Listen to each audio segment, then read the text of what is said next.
시간이 얼마나 빨리 지나가는지 모릅니다. 벌써 6월 둘째 주일이 되었습니다.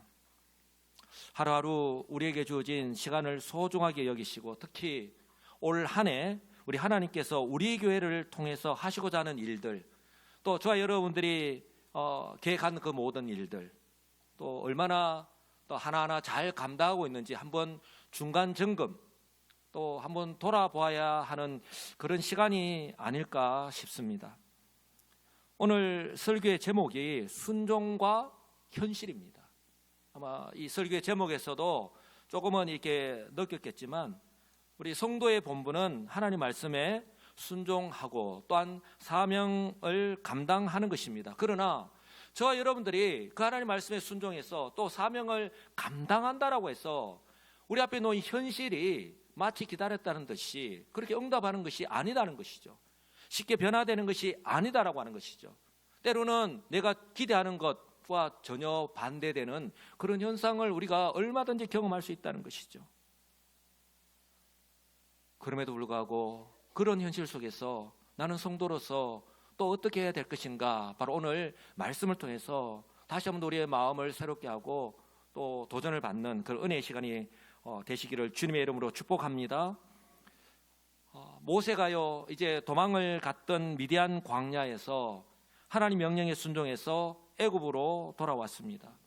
미디안 광야는 지금 현재의 지명으로 보면 사우디아라비아, 저 애굽이 저 람셋입니다. 1번이죠. 출애굽할 때 저 람셋에서 출발해서 저 출애굽 여정이 있는데 바로 출애굽 여정 위에 보면은 저 홍해를 지나서 미디안이 있는 것을 보게 됩니다. 저기 미디안인데 지금의 사우디아라비아 북서쪽 아라비아 반도에 있는 지역인데요. 저 애굽의 람셋에서 약 2,000km 정도 떨어진 먼 거리입니다. 이 모세가 살기 위해서 저 애굽을 떠나서 저 먼 곳까지 도망을 갔던 거예요. 거기에서 40년을 머물렀습니다. 모세가 애굽을 떠난 지 40년 만에 이제 80의 노인이 되어서 애굽으로 다시 돌아왔습니다. 모세 역시 이렇게 다시 애굽으로 돌아오게 될 줄은 몰랐을 텐데 성도 여러분, 이처럼 다시 애굽으로 돌아오는 이 모세의 마음은 만감이 교차했을 것입니다. 결과론적으로 말씀을 드리면 모세는요 지난 40년의 세월을 결코 허비하지 않았다라고 하는 사실입니다. 물론 그동안 스스로에게 자책도 하고 후회도 많이 했을 것입니다. 그때 내가 왜 그랬을까? 만약에 내가 그때 그런 실수만 하지 않았다면 이렇게 살지 않았을 텐데, 이런 고생을 하지 않았을 텐데. 그런데요, 저와 여러분들이 기억해야 될 것은 우리 인생은 내가 계획한 대로 그렇게 흘러가지 않잖아요. 전혀 뜻밖의 일들을 만나게 되고 그 일들 속에서 우리 앞에 어떤 일들이 펼쳐지게 될지 모른다라고 하는 거예요. 하나님의 크신 섭리 안에 있지만 우리는 하루하루 살아가고 유한한, 지극히 제한적인, 그리고 무능한 우리 인간들은 결코 알 수 없기 때문에, 그러므로 오늘 우리에게 주어진 하루하루의 삶을 어떻게 살아가느냐 하는 것이, 좀 전에 우리 할렐루야 찬양대 찬양했지만 하나님의 그 은혜 안에서 살아가는 것이 그 무엇보다도 중요하다라고 하는 것을 항상 기억하시기 바랍니다.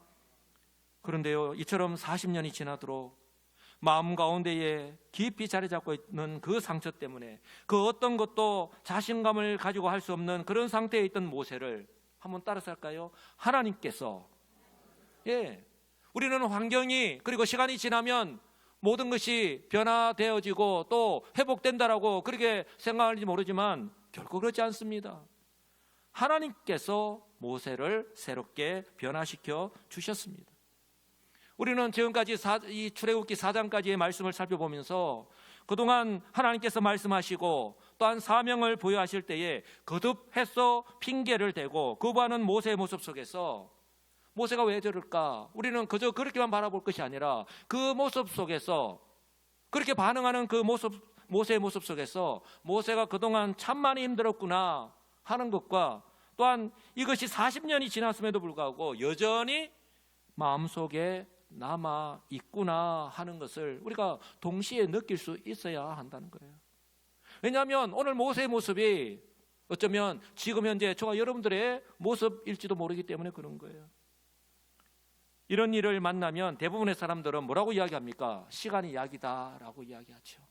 시간이 지나면 다 잊혀지고 다시 회복된다라고 이야기합니다. 그러나 모세의 경우를 보거나 그리고요, 저와 여러분의 인생의 경험을 통해서 우리가 너무나도 잘 알고 있듯이 시간은 결코 약이 아닙니다. 시간이 지난다고 해서 그 모든 일들이 잊혀지거나 또 상처받은 마음이 회복되지 않습니다. 또렷하게 남아 있습니다. 그러나요, 오늘 우리는요, 모세를 통해서 회복이 되는 것을 발견하였습니다. 모세 자신도요, 이렇게 자신이 변화되리라고는 생각하지 못하였는지 모릅니다. 어떻게요, 이것이 가능하였을까요? 한번 따라서 할까요? 모세가 하나님을 만났습니다. 예, 사람을 만나면 조금은 내가 변할 수 있을지 몰라도 우리의 모든 것이 변화되지 않습니다. 모세를 하나님이 찾아오셨습니다. 모세가 하나님을 만났습니다. 그리고요, 거듭해서 하나님 말씀을 들었습니다. 그리고요, 하나님께서 모세를 떠나지 아니하고 모세와 함께 하셨습니다. 한 번, 두 번 거듭 말씀하실 때에 거부하는 자신의 지극히 연약한 그 모습을 드러내는 모세를 바라보시고 하나님이 포기하지 않으시고, 그래 이제 네가 알아서 해라, 나는 너 외에 다른 사람을 통해서 내가 일을 하겠다라고 하지 않으셨어요. 포기하지 않으셨습니다. 모세와 함께 하실 때에 어떤 일이 났습니까? 마음속 깊숙이 자리 잡고 있던 상처가 치유가 되었습니다. 할렐루야. 그 모든 것이 회복이 되고요, 그리고 자신에게 주어진 사명까지 회복이 되는 것을 우리는 말씀을 통해서 분명하게 알게 되었습니다. 성도 여러분, 이처럼 애굽으로 다시 돌아오는 모세, 이전과는 다른 모세가 되었습니다. 도망자가 되었어 상처를 안고 그 애굽을 떠났던 모세, 그리고 40년 동안 그렇게 상처 속에서 살아갔던 모세가 사명도 잊어버리고 소망도 없이 그저 자책하고 후회하면서 부정적인 그런 시각으로 바라보면서 살아가던 그 모세가 이제는 사명을 회복하고 소망을 가지고 확신을 가진 사람으로 바뀌었습니다. 할렐루야. 그리고요, 더 이상 혼자가 아닙니다. 이제는 가정이 있죠. 사랑하는 아내와 두 아들과 함께 지금 애굽으로 돌아옵니다. 그리고 형 아론이 가장 가까이에서 사역을 돕는, 그 하나님의 사역을 돕는 동력자로 함께 하였습니다. 하나님은요, 결코 연약한 우리 자신을 홀로 내버려 두지 않았다라는 거예요.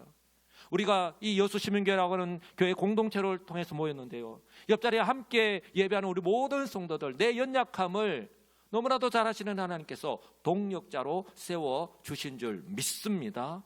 하나님의 일은요, 결코 나 혼자 하는 것 같지만 나 혼자 하는 거 아닙니다. 그리고 그 사역의 대상인 이스라엘 백성들이요, 200만 명이 넘는 그 이스라엘 백성들이 함께 합니다. 어떻게 이런 일들이 가능할까? 그 무엇보다도 모세를 애굽으로 다시 돌아올 수 있도록 인도하신 여호와 하나님께서 모세와 함께 하시고 능력으로 역사하시기 때문인 줄 분명히 믿습니다. 바로요, 눈에 보이는 증거를 허락해 주셨는데요, 바로 모세에게 주신 그 하나님의 지팡이, 모세가 지금 쥐고 있는 그 하나님의 지팡이가 그 증거입니다. 하나님 똑똑하게 보여주셨잖아요. 모세와 아론이 그 이스라엘 백성들 앞에서 하나님 말씀을 선포하고 이적을 행하였을 때에 모든 이스라엘 백성들이 믿음으로 받아들였습니다. 그리고 모세와 아론을 하나님께서 세우신 그들의 지도자로 인정하였습니다. 이스라엘 공동체가 비로소 하나 된 모습이죠. 바로 지금과 같은 이때에 정말 하나님께서 원하시는 바람직한 교회 공동체의 모습이 아닐 수가 없습니다. 성도 여러분, 저 여러분들의 기억해야 될 것은요, 이럴 때에 교회에 세우신 영적인 지도자는요, 사명감을 가지고 하나님께서 맡기신 그 사역에 집중할 수 있는 거예요. 성도 여러분, 그 당시의 시대적 환경 속에서 우리 모세가 지금 아론과 함께요, 애굽 왕 바로에게 갔다라고 우리 말씀을 통해서 알고 있는데, 우리는 그냥 쉽게 말씀을 읽습니다. 그런데 그 당시에 애굽, 그리고 애굽 왕 바로는요 절대적인 지존자입니다. 그냥 지금으로 비교한다면 지금 미국과 같고 미국의 대통령과 같은 거예요. 세계 모든 나라에 전쟁이 일어나는 것에 군대를 파견하고 질서를 재편하는 역할을 하는 게 미국의 대통령이잖아요. 바로 그 당시에 절대적인 지존인 이 애굽 그리고 그 바로에게로 간다는 것, 마치 호랑이 굴로 들어가는 것과 마찬가지예요. 자신의 목숨을 내어놓고 가야 하는 것입니다. 그러니 결코 쉽지 않다는 거예요. 순종과 현실은요 엄연히 우리가 다르다고 하는 것, 내 기대대로 그 모든 것들이 이루어진다라고 하는 것 결코 그렇지 않다라고 하는 것을 우리는 기억해야 됩니다. 그러나 모세는 어떻습니까? 아론과 함께 오직 믿음으로 하나님 말씀에 순종하여서 애굽 왕 바로에게로 갔습니다. 그리고 바로 앞에서 담대하게 하나님께서 하신 말씀을 선포하였습니다. 오늘 이 모든 것이 이렇게 흘러왔던 것 한 단어로 보여주는데요. 바로 오늘 5장을 시작하면서 딱 1절 앞에 시간을 나타내는 부사, 그리고 접속사가 하나 나오는데요. 그 후에라고 하는 단어입니다. 바로 그 후에라고 하는 이 단어가 제가 좀 전에 말씀을 드린 이 모든 일들, 일어난 이 모든 과정들을 담고 있는 거예요. 그 후에 어떤 일이 났다고요? 모세와 아론이 바로에게 가서 이르되 이스라엘 하나님 여호와께서 이렇게 말씀하시기를 뭐라고 선포합니까? 내 백성을 보내라. 그러면 그들이 광야에서 내 앞에 절기를 지킬 것이다 라고 말씀합니다. 바로를 향해서 바로에게 가서 모세와 아론이요 내 백성을 보내라라고 하나님의 명령을 선포하는 거예요. 여기에서 저와 여러분이요 삶의 현장에서 경험하게 되는 정말 중요한 내용이 나오는데요.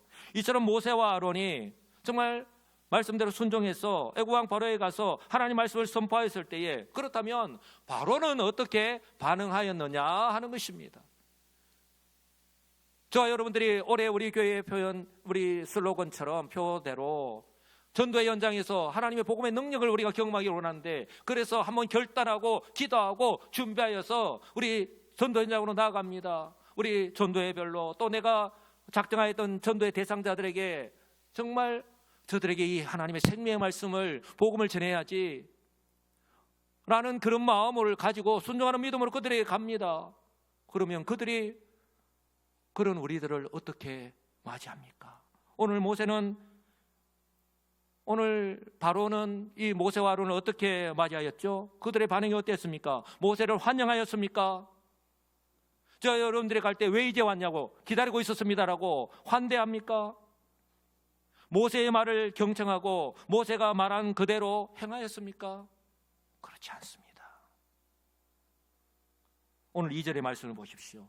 바로의 모습이 그대로 나옵니다. 바로가 이르되 여호와가 누구이기에 내가 그의 목소리를 듣고 이스라엘을 보내겠느냐? 나는 여호와를 알지 못하니 이스라엘을 보내지 아니하겠다. 거두절미하고 딱 잘라버립니다. 모세는요, 이 바로는 모세를 무시하고 모세가 한 말을 들으려 하지 않았습니다. 오히려요, 여호와가 누구냐? 나는 여호와를 알지 못한다라고 하면서 여호와 하나님까지 무시하고 있습니다. 성도 여러분, 이러한 바로의 모습은요, 출애굽기 4장에 보면 이제 모세가 결단을 하고 하나님 말씀을 순종해서 애굽으로 돌아가겠습니다 라고 그렇게 하나님께 말씀을 드렸을 때 하나님께서 모세에게 네가 가서 하나님 말씀을 내 말을 전할 때에 바로가 이렇게 이런 모습으로 나올 거다라고 이미 말씀을 해 주신 내용이에요. 이미 다 알고 있는 내용이에요. 그다음에 바로가 왜 이렇게 반응할까요? 바로 애굽 왕 바로는요, 진리에 관심이 없기 때문이에요. 성도 여러분, 우리가 하나님 말씀 진리의 이 구원의 복음을 전하지만 우리의 전도 대상자들, 우리가 전하는 전도지를 받는 이 세상 사람들은요, 진리에 관심이 없습니다. 여호와 하나님에 대한 존재를 믿지 않습니다. 그러니 오늘 바로 어떻습니까? 모세가 한 말을 궤변으로 여기고 이스라엘을 보낼 수 없다라고 딱 잘라서 거절하였던 것입니다. 왜냐하면 지금 이 이스라엘 민족 애굽 왕 바로에게 얼마나 중요한 존재인지 모릅니다. 경제적으로, 그리고 자기들의 이 국방을 감당하는데, 왜냐하면 그 당시는 전쟁이 빈번한 때였기 때문에 외부의 적들이 들어올 때에 국고성, 성을 쌓는 일에 벽돌을 굽고 하는 일에 절대적으로 필요한 존재들이 바로 이 이스라엘 백성들이거든요. 그렇게 애굽에 반드시 필요하고 도움이 되기 때문입니다. 그런 이 이스라엘 백성들을 결코 포기할 수 없잖아요. 그리고 또한 어떤 일이 일어났습니까? 이스라엘 백성들 지금까지도 쉬지 않고 힘들게 노력을 하고 있었는데 바로는 오늘 모세와 아론의 말을 듣고 이 이스라엘 백성들이 꾀를 부리는 줄을 여기고 현장 감독자들에게 어떤 명령을 내립니까? 더 힘들게 일을 시키라고 명령하였던 거예요. 모세가 하는 말을, 그 하나님 말씀을요 콧방귀를 끼면서 무시하는 것을 넘어서서 오히려 그 이스라엘 백성들이 더 고통에 고통을 더하는 그런 일들이 일어난 겁니다. 4절을 보시기 바랍니다. 뭐라고 이야기합니까? 가서 너희의 노역이나 해라. 여기 와서 쓸데없는 이야기 하지 말고 가서 네 일이나 하세요. 우리가 하는 말로 표현한다면 그렇습니다. 그리고 6절 2절 이후에서 뭐라고 말씀합니까? 바로가 그날에 백성의 감독들과 기록원들에게 명령하여 이르되 너희는 백성에게 다시는 벽돌에 쓸 집을 전과 같이 주지 말고 그들이 가서 스스로 집을 줍게 하라. 더 힘들게 일을 시키는 거예요. 지금 일도 얼마나 일이 많은데. 또 그들이 전에 만든 벽돌 수요대로 그들에게 만들게 하고 감하지 말라. 뒤에 뭐라고 붙입니까? 그들이 게으름으로 소리질러 이르기를 우리가 가서 하나님께 제사를 드리자 하나니 그 사람들의 노동을 무겁게 함으로 수고롭게 하여 그들로 거짓말을 듣지 않게 하라고 이야기를 합니다. 명령을 내립니다. 바로는요 이스라엘 백성들이 모세와 아론이 하는 말을 들으면 충분히 동요할 수 있다라고 판단을 하고 모세와 아론이 하는 말을 뭘로 규정을 합니까? 거짓말로 규정을 하는 거예요. 거짓말로 규정을 하고 하나님의 계시의 말씀을 듣지 못하도록 원천적으로 차단하려고 하였던 거예요. 아예 생각하지도 못하도록. 그래서 이 사건으로 인해서요 이스라엘 백성들이 더 많은 시간 동안 힘들게 일하게 되는 그런 고난을 겪게 되었던 거예요. 성도 여러분, 지금 이 시대에 이 바로가 그 현장 감독자들에게 그렇게 이야기했던 것처럼 모세의 말을 궤변으로 여기고 거짓말로 치부하고 그 이스라엘 백성들이 듣지 못하게 하는 그런 모습들, 바로 지금 현재의 이단들이 신전지를 비롯해서요 안상공 하나님의 교회 그리고 구원파 이런 이단들이요 기성교회와 또한 기성교회의 저와 같은 목사들이 하는 선포하는 하나님 말씀을요 어떻게 부정을 합니다. 기능을, 이 권위를요 약화시키는 거예요. 들을 필요 없다는 거예요. 그렇게 약화시키면서 그 사람들을요 우리 교회의 성도들이 예배 마치고 오는데 골목에 사거리에 서서 그들도 두 사람씩 서서 계속해서 미혹하는 것, 바로 그렇게 하는 이유가 바로 여기에 있는 것입니다. 우리는 이러한 현실을 잘 알아야 됩니다. 모세는요 이미 하나님으로부터 애국왕 바로가 어떻게 반응할 것이다 라고 하는 것을 들어서 다 알고 있었음에도 불구하고 막상 정말 순종하여서 애국왕 바로에 가서 이를 경험하고 보니까 놀라고 당황할 수밖에 없는 거예요. 성도 여러분, 그때로부터 3,500년이라고 하는 시간이 지났지만 지금 이 시대의 모습 역시 모세와 아론으로 대변되는 이런 교회의 모습과 바로로 대변이 되는 이 세상의 모습을 통해서 그대로 나타나고 있다라고 해도 과언이 아닐 거예요. 성도들 역시 하나님 말씀에 순종하였어요. 예수 그리스도의 십자가와 부활의 복음을 가지고 또 이 세상의 바로를 향해서 정말 우리가 가서 만나야 하는 이 세상의 바로를 향해서 믿음으로 나아갑니다. 그때 저와 여러분들 역시 오늘 모세와 똑같은 현상을 경험한다는 거예요. 내가 믿음으로 순종하고 믿음으로 담대하게 가서 오늘 결단하고 가서 복음을 전한다 해서 그들이 마음을 활짝 열고 기다렸습니다. 내가 예수를 믿고 이제는 당신과 함께 예배를 드리고 믿음 신앙생활을 하겠습니다 라고 그렇게 반응하지 않는다는 거예요. 현실은 그렇지 않다는 거예요. 우리가 이것을 분명히 알고 있어야 된다는 거예요. 이 세상에 속한 사람들 역시 마치 애국왕 바로처럼 복음을 듣지 않습니다. 오히려 일부러 무시하고 외면합니다. 때로는요 면박을 주기도 하고요, 때로는 우리의 인격을 일부러 무시하는, 그렇게 행동하잖아요.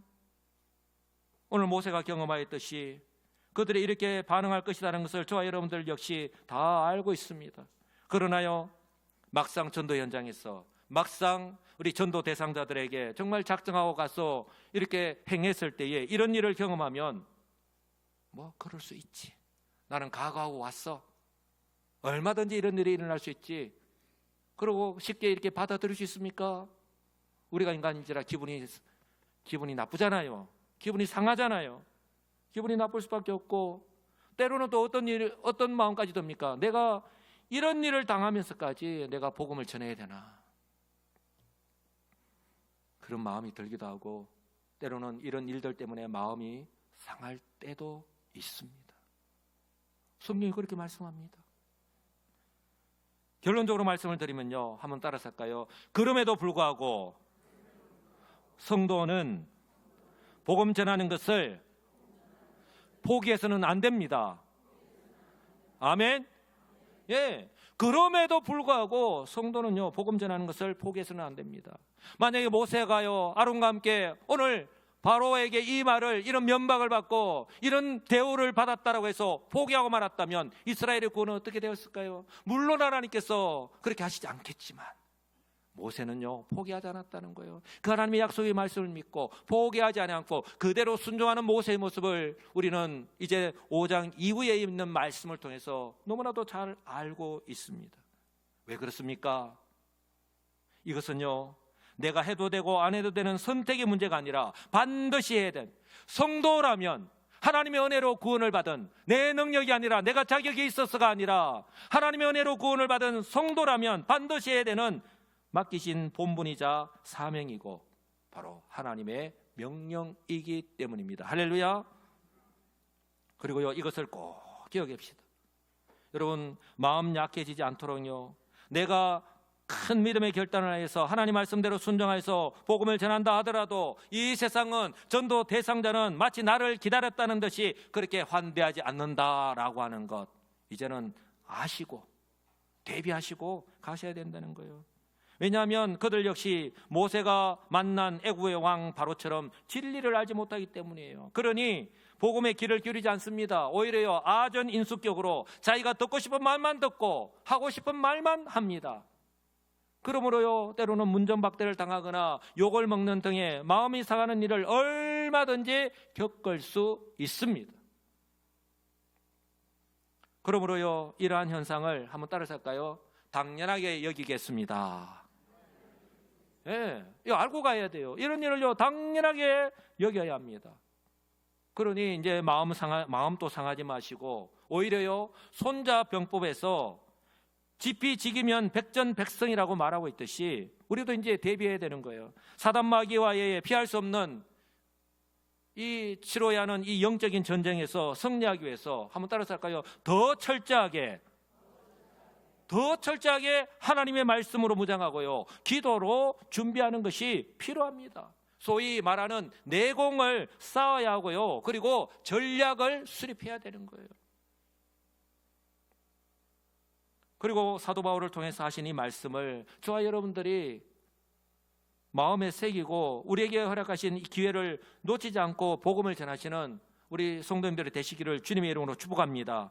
바로 갈라디아 6장 9절의 말씀인데요, 우리 다 같이 한 목소리로 읽겠습니다. 우리가 선을 행하되 낙심하지 말지니 포기하지 않으면 때가 이름에 거두리라. 할렐루야. 여기에 우리가 안에, 우리는 뭐 공동체성이 강하기 때문에 우리라고 하는 것을 말씀하는데 여기에 누가 들어가야 되겠습니까? 내가. 한번 따라서 할까요? 내가. 예, 내가 선을 행하되, 성경에서 말하는 선은요 복음과 관련된 거예요. 우리가 복음을 전할 때, 하나님의 생명의 복음을 전할 때에 순종과 현실은 엄연히 다르다고 그랬죠. 내가 복음을 전한다라고 했어, 반드시 오늘 내가 가서 복음을 전해서 이 사람을 구원해야지. 여러분, 엄청난 오해예요. 우리는 복음을 전하는 사명을 감당할 뿐이에요. 그러나 구원을 행하시는 것은 우리 하나님께 달려있는 것입니다. 하나님의 때에 이루어지는 거예요. 그러니까 선을 행하면서 결코 낙심하지 말아야 되는 거예요. 내가 오늘 가서 복음을 전했는데 이 사람이 듣지도 아니하고 오히려 도망가고 약속도 안 지키고 오히려 면박을 주고 막 기분 상하는 말을 듣고 내가 인격적으로 모독을 당하고, 낙심하지 말지. 그럼 어떤 일이 있다고요? 포기하지 않으면 때가 이름에 거두리라. 이것이 성경의 역사였습니다.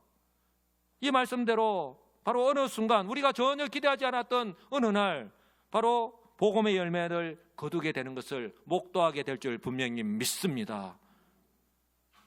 제가요, 부목사로 섬겼던 교회, 제가 이제 전도사 때 딱 사역을 나가면서 이제 지금 딱 29년인데, 만 29년인데요, 올해로.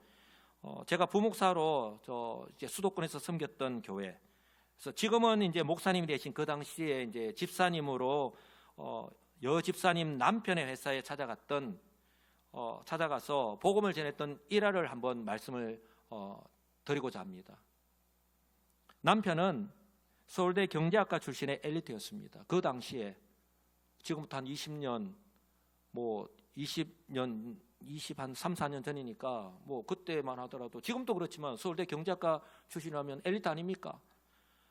그리고 이제 한때 외국계 회사를 다닐 정도로 실력이 있으셨고요. 그리고 그 당시에는 회사를 직접 경영하고 계셨는데요. 근데 이 아내 되시는 여 집사님, 저와 함께 우리 다른 권사님들과 함께 기도하는 일에, 전도하는 일에 얼마나 열심을 가지고 사역을 도와주셨는지 모릅니다. 근데요, 이 아내 집사님의 1순위 기도 제목이 뭔지 아십니까? 바로 남편의 구원이에요. 그래서 이 아내 집사님의 기도 제목 가운데에 놀라지 마십시오. 심지어 회사가 망하는 일이 있더라도 남편이 예수를 믿고 구원받게 해달라. 그게 1순위 기도 제목이었어요. 그래서 이제 어느 날 한 날을 잡아서, 뭐 평상시에도 이게 말을 안 들으니까 어느 날 한 날을 잡아서 남편의 회사에, 이제 남편의 회사를 찾아가서 복음을 전하기로 했습니다. 호랑이 굴에 우리가 찾아간 것이죠. 전혀 기대하지 않고 갔습니다. 물론 집사님으로부터 사전에 이런 이야기를 들었습니다. 목사님, 남편이 환대하지 않을 겁니다. 또 남편이 어떻게 우리를 맞이할지 좀 걱정이 되기도 합니다. 뭐 대충 이렇게 말씀드리면 우리 성도님들 아시겠잖아요. 목사님의 기분을 상하게 할 수 있다는 등등, 어떻게 우리를 이렇게 맞이할 것이다 라고 하는 것을 사전에 들어서 알고 있었습니다. 그리고 회사를 찾아갔습니다. 저는요, 그때 사무실 문을 딱 열고 딱 들어갔을 때에 우리를 맞이하는 그 집사님의 그 모습을요, 저는 지금 20년 가까이 지났는데 지금도요 생생하게 기억을 합니다. 너무 충격적이었기 때문에.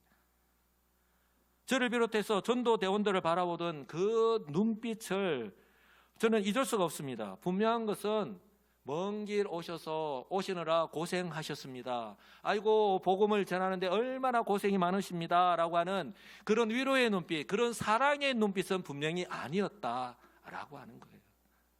그 눈빛, 소파에 앉아서 다리를 꼬시고, 그리고 담배를 이렇게 피우시고, 제가 흉내를 그대로 잘 못 내겠는데 다 피우시고 개심철에 이제 저를 이렇게 눈도 크지 않으신 분이에요.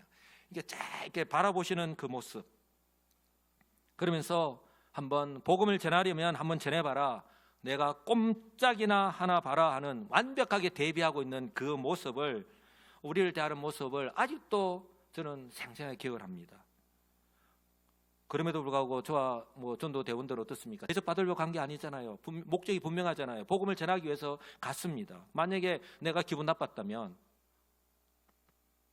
지사님들, 대원들 갑시다. 우리가 이런 대우 받으려고 왔습니까? 다른 데 갑시다 하고 왔으면 어떻게 됐을까요?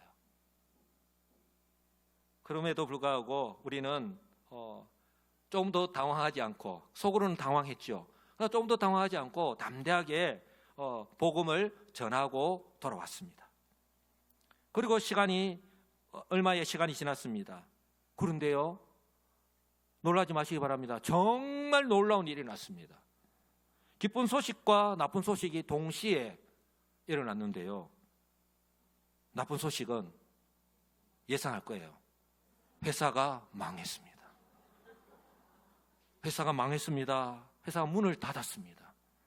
그리고요, 기쁜 소식은 남편이 드디어 교회의 마당에, 앞마당에 발을 들여놓기 시작했습니다. 제가 섬겼던 교회는 전원교회였기 때문에 마당이 억수로 넓습니다. 가운데, 한가운데에 큰 나무가 있습니다. 상수리 나무가 있는데요. 이제 교회 그 나무 밑에 이제 들어오기 시작했습니다. 그리고요, 점점 나중에 이제 교회 그 로비 안으로 들어오기 시작했습니다. 그리고 교회당 안으로 들어왔습니다. 예배를 드렸습니다. 그리고 어느 날 학습을 받았습니다. 그리고 어느 날 세례를 받았습니다. 그리고 어느 날 서리 집사 직분을 받았습니다. 그리고요, 이분이요, 주중에 회사가 망했으니까 일이 없잖아요. 그런데 이분이 주중에 매일 교회를 올라오시는 거예요. 그리고 교회에 뭐 필요한 거, 교회에 이렇게 뭐 파손된 것, 그리고 그 모든 도구를 가지고 와서 다 수리하고, 목사님 또 뭐 도와드릴 거 없습니까? 라고 계속해서 도와드리는 그런 일들을 하셨어요. 우리 목회자들 얼마나 도와주셨는지 모릅니다. 할렐루야. 성도 여러분, 저는요, 저와 우리 전도대원이 한 것이 아니라 먼저는 우리 하나님께서 그 아내의 기도를 들으셨고, 그리고 하나님의 때에 정말 갈라디아 6장의 말씀처럼 우리가 포기하지 않으면 때가 이름에 거두리라고 하신 말씀처럼 하나님의 때에 우리 하나님께서 은혜를 베풀어 주신 줄 분명히 믿습니다. 성도 여러분, 이처럼 하나님의 기적의 역사는요, 전혀 예상치 못한 상황에서 일어납니다. 이런 하나님의 역사는 지금 또 일어나고 있습니다. 이런 측면에서 볼 때에 올 한 해 하나님께서 우리 교회에 절호의 기회를 주셨습니다. 우리 교회 어떻습니까? 올해 우리 교회 이 표 슬로건을 따라서 매월 셋째 주일 오후에 우리 전교인 전도를 나갑니다. 우리 교회를 중심으로 정말 주변에 샅샅이 훑힙니다. 골목마다 나와 있는 사람들마다, 또 지금은 이제 날씨가 좋아져서 얼마나 전도하기에 좋은지 모릅니다.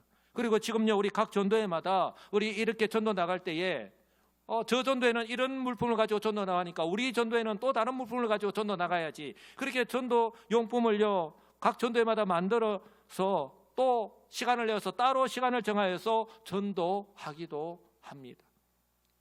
또 매주 목요일 오후에는 우리 권사님들을 중심으로 교회 주변을 다니면서 복음을 전하고 있습니다. 여러분들 잘 알고 계시겠지만 우리 본강동 지역을 비롯해서 우리 여수 지역에 뭐 나타나는 그 현상 가운데 하나가 골목마다 벽이 있는데 의자가 있고 다 어르신들이 335 나와서 다 기다리고 계시는 거예요. 우리가 오기를, 우리가 와서 복음을 전하기를.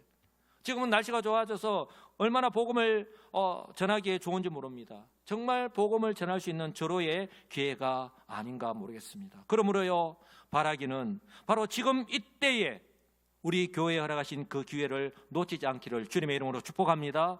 그래서 모든 성도들이 직면한 환경 속에서 우리가 순종합니다. 그런데 현실 앞에서 내가 포기하는 것이 아니라, 그리고요, 내 앞에 놓이는 그런 환경 앞에서, 우리 삶의 환경 앞에서 결코 자기 자신을 합리화하지 마시기 바랍니다. 당장은 내가 편하고 좋을지 몰라요. 그러나 하나님께서 우리를 통해서 지금 하시고자 하는, 내 자신을 통해서 하시고자 하는 그 일들, 하나님 앞에서 언젠가는 평가받는다라고 하는 사실을 우리는 꼭 기억해야 됩니다. 그렇게 자기 자신을 합리화하기보다는 그럼에도 불구하고 말씀대로 순종하셔서 하나님의 능력이 이 복음의 열매를 통해서 하나님의 때에 드러나는 것을 목도하시는 이번 한 주간의 우리 성도님들의 삶, 남아있는 한 6개월 이상의 우리 성도님들의, 우리 여수시민교회의 삶이 되시기를 우리 주 예수 그리스도의 이름으로 간절히 축복합니다. 아멘.